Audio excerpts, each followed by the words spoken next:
بە ناوی خودای گەورە و میهرەبان. ئەمڕۆ سێشەممە 11/5/2021 بەرامبەر بە 29 ڕەمەزانی ساڵی 1442 کۆچی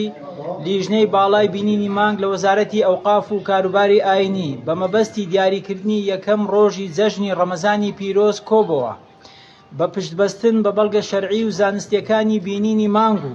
هەماهەنگیمان لەگەڵ ئەندامانی لیژنەکانی تایبەت بە چاودێریکردنی بینینی مانگ لەسەر ئاستی پارێزگاکانی هەرێمی کوردستان و لەبەر نەبوونی بەڵگەی شەرعی پێویست دەرکەوتووە کە مانگ بە بەڵگە لە ئاسمانی هەرێمی کوردستان نەبینراوە. بۆیە لیژنەی باڵای بینینی مانگ ڕای دەگەیەنێت کە سبەی چوارشەممە 12/5/2021 زاینی تەواوکاری مانگی ڕەمەزانی پیرۆزە، واتە سبەی هەمومان ئینشاءالله بە ڕۆژوو دەبین، کەواتە سبەینێ جەژن نییە. دوو سبەی کە دەکاتە ڕۆژی پێنجشەممە 13/5/2021 یەکەمین ڕۆژی جەژنی ڕەمەزانی پیرۆزە. لێرەوە بە ناوی وەزارەتی ئەوقاف و کاروباری ئاینی پیرۆزباییەکی زۆر گەرم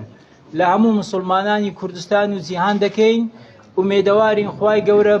بە خێر و خۆشی لە بۆ هەمولایەک بیگەڕێنتەوە. هەر لێرەوە بە پێویستی دەزانم پیرۆزباییەکی گەرمتر لە کەسوکاری سەربەرزی شەهیدان لە پێشمەرگە قارەمانەکان لە هێز و دەستگایەکانی ئارامی لە هەرێمی کوردستان بکەم کە هەردەم دەوریان هەبووە لە پاراستنی هەرێمی کوردستان. و هەروەها دەمەوێت تەکید لەوە بکەمەوە کە جەژنی ڕەمەزانی پیرۆز لە کوردستاندا لە ڕووی کەلتوری و لە ڕووی ئاینی و لە ڕووی نیشتیمانیەوە هەردەم پیرۆز ڕاگیراوە. لە ڕووی ئاینیەوە لە مانگی ڕەمەزاندا مسلمانان عیبادەتی خوددا دەکەن، نزا دەکەن بۆ ئەوەی لەو مانگەدا زیاتر لە خوای خۆیان لە خودای گەورە نزیک بنەوە، دڵ و دەروونەکان پاک بکەنەوە. هەر لێرەوە هەمومان پێکەوە داوا لە خودای بەخشندە و میهرەبان دەکەین لە گوناهەکانمان ببەخشێت و هەروەها خێر و خۆشی بۆ میلەتەکەمان بگەڕێنێتەوە. لە ڕووی نیشتیمانیشەوە هەردەم جەژنی ڕەمەزانی پیرۆز جەژنێک بووە، دەرفەتێک بووە بۆ ئەوەی یەکریزی و تەبایی لە ناو خەڵکی کوردستان بە تایبەتی و لە ناو لایەنە سیاسیەکان قوڵ بیتەوە، بۆ ئەوەی هەمومان پێکەوە ماڵە گەورەکەمان کە کوردستانە بیپارێزین، لەبەر ئەوەی میلەتی کورد لە مقارنەتەن بە جیهانی ئیسلامی لە هەموو میلەتەکان مەزلومترە. بۆیە ئێمە چەندە تەبابین، یەکریز بین، زیاتر دەتوانین ئایندەی میلەتەکەمان مسۆگەر بکەین. حکومەتی هەرێمی کوردستان کە بەرهەمی خەبات و خوێنی سەدان ساڵی میلەتی ئێمەیە، پێویستە هەمومان لە دەوری کۆبینەوە و پشتگیری بکەین، هاوکاری بکەین بۆ ئەوەی حکومەت لە کار و بەرنامەکانیدا سەرکەوێتن. حکومەت لە ڕابردوو و لە ئایندا درێخی نەکردو و درێخی ناکات، زۆر کراوە بەڵام زۆریش ماوە. ئایندەی منداڵەکانمان، هەویەی قەومی و نەتەوەییمان، نیشتیمانیمان لە هەڕەشەدایە ئەگەر بێت و ئێمە یەک نەبین، تەبا نەبین، یەکریز نەبین. بۆیە ئەو جەژنە کە جەژنی ڕەمەزانە دەقۆزینەوە بۆ ئەوەی دەست لە ناو دەستی یەک بنێن، زیاتر خزمەتی وڵاتەکەی خۆمان بکەین. لە ڕووی کۆمەڵایەتیەوە جەژنی ڕەمەزانی پیرۆز هاندەرێکە بۆ ئەوەی هەمومان لە خانەوادەکەی خۆمانەوە لاپەڕەیەکی سپی بکەینەوە بۆ ئەوەی ئاشتی و تەبایی لە ناو کۆمەڵانی خەڵک، لە ناو خەڵکی کوردستان لە ڕووی تاک و خێزانەوە بەرپا بکەین کە ڕەنگدانەوەی لەسەر تەواوی کۆمەلگایەکان دەبیتن. کوردستان لە سایەی هەمومان پێکەوە، لە سایەی کەلتور و خەباتی میلەتی ئێمە، لە سایەی خوێن و ماندیبوونی هەمومان،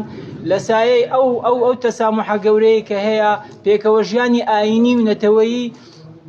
سمبڵێک و دیاردەیەکی جوانە لە هەموو ڕۆژهەڵاتی ناوەڕاستدا ئەگەر هەرێمی کوردستان بەراورد بکەی لەگەڵ شوێنەکانی تر. بۆیە هەلێرەوە لەو جەژنە پیرۆزەدا سڵاو و ڕێز دەنێرین بۆ هەموو ئاینەکانی تر، بۆ هەموو ئەو ئاوارانەی کە لە هەرێمی کوردستانن، لەبەرەوەی کوردستان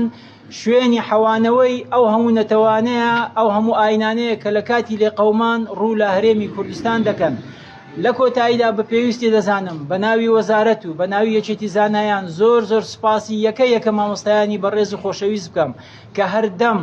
ڕێنیشاندەری ئێمەمانان بوونە لە ئیلتیزاماتیان، لە پابەندبوونیان، لە بڵاوکردنەوەی فکرەی میاندڕەوی، لە دژایەتیکردنی فکرەی توندڕەوی. دڵنیام هەمومان پێکەوە پیاوانی ئاینی موسڵمان و ئاینەکانی تر پێکەوە دەتانین کوردستان جوانتر و جوانتر بکەین دووبارە جەژنی ڕەمەزانی پیرۆز لە هەموو لایەک پیرۆز بی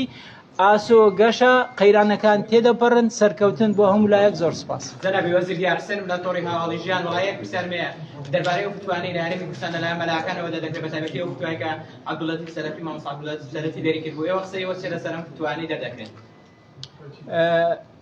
بێگومان لە کوردستان تا ئێستا کە ئێمە قسە دەکەین لیژنەیەکەیە لیژنەی باڵای فتووا کە سەر بەیەکێتی زانایانە لە غەیری ئەوانە پێم وایە دەبێتە ئیجتیهادی شەخسی تحلیلی شخصی لە بۆ بابەتەکە زۆر سپاس ئیسرائیل هێرش دەکاتە سەر مزگەوتی ئەقسا لە کاتی نوێژ تا ئێستا کە 455 کەس بریندار بووە 36 کەسیش شەهید بوون وەکو وەزارەتی ئاوقاف کە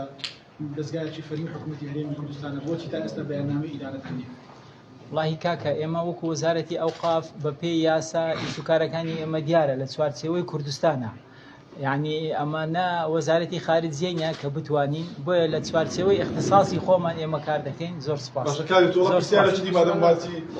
فلسطینی کرد بەشێک لە مامۆستایانی ئاینی دەبین جێرە دەکێشی چۆن ناڕادەکەن لەسەر ئیسرائیلانی و کاری لەسەر پەیوەندیەکانی هەرێمی کوردستان دەیبەزدی یعنی ئەوانە چۆن ئەمە یەکشت تەکید دەکەمەوە کە ئاینی پیرۆزی ئیسلام ئاینی میانڕەویە ئاینی توندڕەوی نییە ئاینێکە دائیمەن لە بۆ تەسامح و یەکتر قبولکردنە کاکە زۆر سپاس